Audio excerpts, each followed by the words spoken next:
Hello my words, welcome back again to our YouTube channel. So for today's vlog guys, it's magbibigay po tayo guys ng updates tungkol dito sa ating Miss Maymay Entrata. Yes guys, sa video na to, inyo pong napanood guys na kung saan ay ito po yung kauna-unahang world tour concert po ng ating Miss Maymay Entrata. Kasama ang sikat na singer mula sa ibang bansa, mula isang Korean superstar na si Jay Park. Ayan guys, makikita natin ang talagang nagbibigay ng best performance po ang ating Miss Maymay Entrata sa kamakailan ng niyang concert kasama ang superstar na si Jay Park.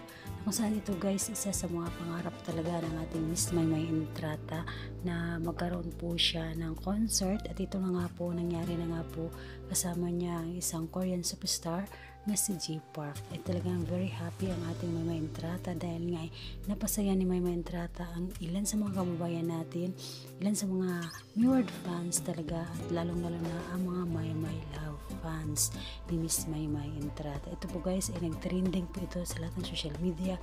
Ay talaga naman kapuna-puna po na napakagaling na performer ang ating Maymay. Kaya naman guys, hindi maiwasan ng ilan sa mga netizen na talagang mabigyan sila ng kanilang sariling mga komento at opinion sa pagdating po sa performance po ng ating Miss Maymay Entrata.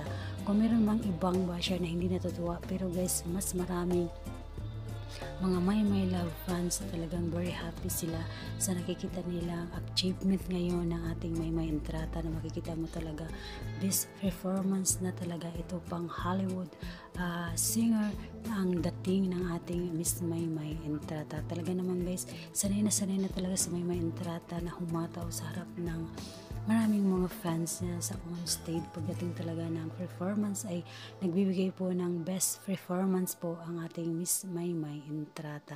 At ito po guys ay pinag-uusapan po ito sa lahat ng social media dahil nga kakaibang Miss Maymay Entrata po ang ating mapanood mula po dito sa video na ito. At tingnan mo naman guys, super galing ang ating Maymay Entrata, magaling humataw. Kaya naman guys, hayaan na natin yun, ilan mga basher na talaga naman, may mga basher talaga na kahit anong gawin mo ay hindi sila natutuwa at dinadown ka nila. Pero kahit ganun pa man ang nangyari, at marami pa rin namang mga Meward fans, Maymay fans na talagang nag-support dito sa ating Miss Maymay Entrata. So yun lang guys, aking updates, at kung meron pa kayong comment, reaction at opinion sa video yung napanood, pwede po kayo guys mag-comment po sa baba ng ating video na ito. Yun lang guys, aking updates, at maraming salamat po sa inyong lahat. At narito naman guys, ilan sa mga komento ng mga netizen. Narito.